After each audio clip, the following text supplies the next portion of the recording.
As I said, this Innovation Forum is the 8th across the region. It's held under the auspices of the Regional Science and Industry Council, and we have one or two of the council members here today. I saw Jim Murray here somewhere. I can't see him now, but there he is. Thank you, Jim. So Jim is around. If you want to talk about the Science and Industry Council, you can certainly talk to Jim and myself, or to Richard Mayle, who's here as well.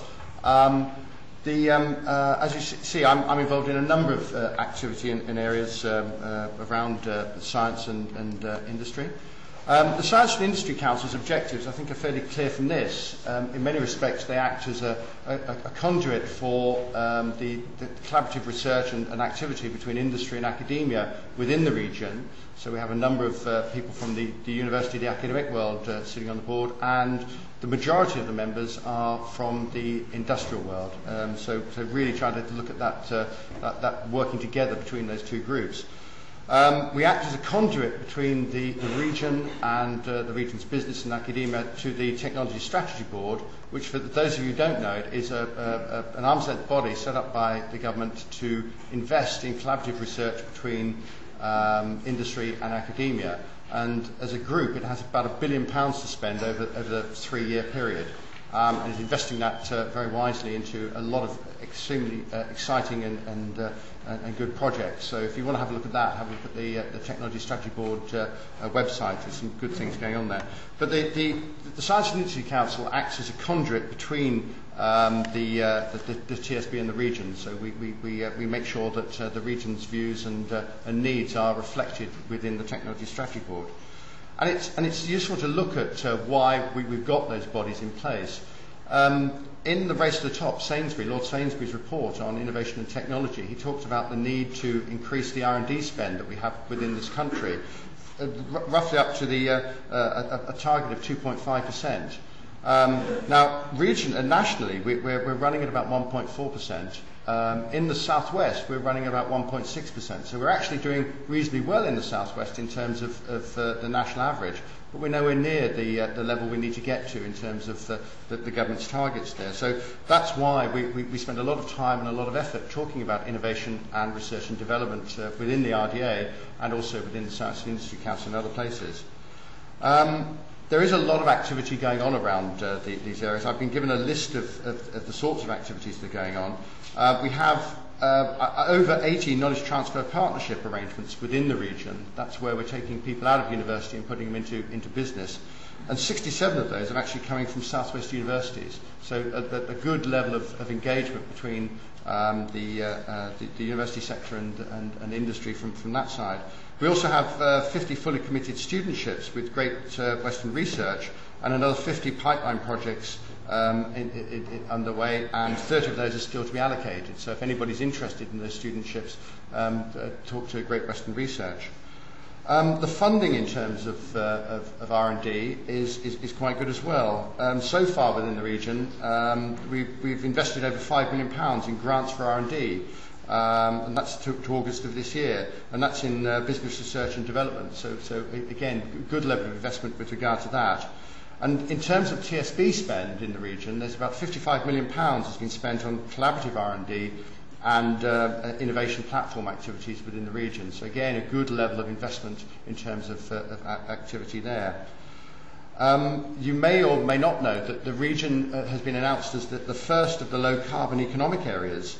And that means that in terms of investment from government and from European funding, we're looking to inject about £100 million into the region for energy and renewables and those sorts of activities. So a lot of funding with regard to that. And in fact, one of the big projects that's going on, which is worth in the order of £42 million, will create about 1,800 jobs, is the Wave Hub project off the coast of Cornwall. And that will enable the testing of wave energy generation devices off the North Cornwall coast, and will lead us to start to build an indigenous industry in wave energy.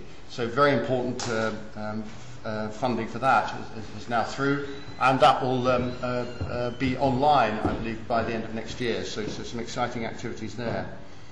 Other things which are around in the region, there's a £10 million loan fund for business, which is underway, and the first investments under that loan fund have been made.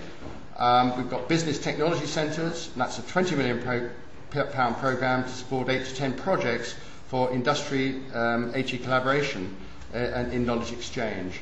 I've already mentioned the knowledge transfer partnerships, and part of the note that David Sainsbury, Lord Sainsbury, made with the Race to the Top was that he wanted to see a doubling in terms of the number of KTPs. He also wanted to see the introduction of short-term KTPs rather than the 3 years, getting it down to between 6 and 9 months for KTPs. And also the idea of reverse KTPs, where you take people from industry and push them into academia. And that activity is starting to happen. I've already mentioned the number of KTPs we have in the region. We've also, I believe, the first of the short KTPs has actually happened at the University of Plymouth, where I'm involved. But so short KTPs are starting to happen, and there is applications going through to European funding for a doubling in the number of KTPs generally. So some good activity there.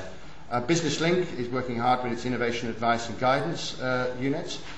Innovation vouchers are being developed, and they're in the pipeline, which should enable individual businesses to buy support from a knowledge-based institution. So those innovation vouchers are being developed and will be announced fairly soon, I believe. We're also looking for a doubling in the budget for grants for R&D, so again, making sure that continues. And as I said earlier, we've invested 5 million in that so far in the region, and so if we can get a doubling of that, that'll be a very useful contribution. Not forgetting design within all this. I see Anna Taylor's here today from the Design Council, and the designing demand is going to be using European funding to increase the capacity there. So there's a lot of activity around design, and we've got a particularly strong design sector within the region.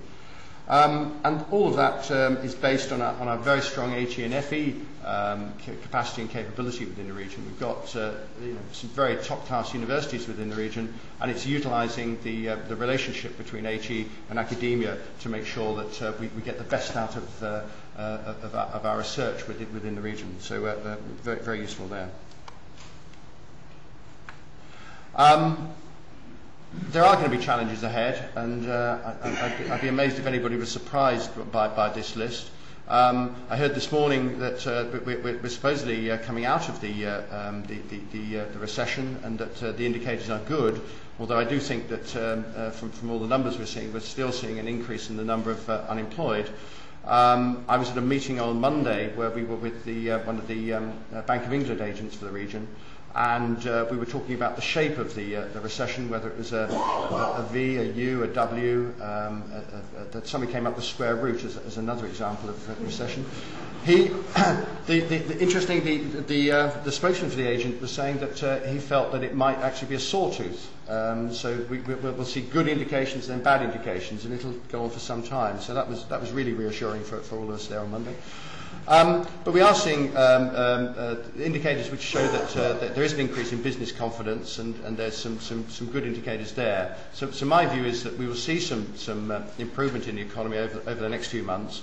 I think the biggest element and biggest danger that we have is the effect of the election and post-election, which has to happen by the summer of next year. And I think there we do have a real issue with regard to the effect of government cuts, because the situation, whoever's in power, will mean that there will have to be cuts and increases in taxation to meet the need to reduce the indebtedness of the nation. I think I saw the other evening that we're now in slightly worse shape than we were just after the Second World War. So some really major activity has to go on with regard to the government spending, and I think we've received a lot of pressure there, and that may have an effect in terms of the economic climate. It almost certainly will. So it'll be quite interesting to see how that moves and how that pushes forward. And then, of course, there's this context that climate change is going to set us in, and that I think is very, very critical. And again, looking at the news this morning, a reduction of 90% in our carbon emissions by 2050 is a very, very challenging target. Craig is going to talk about some of the activity which is going to help us reduce that slightly in terms of building, but it's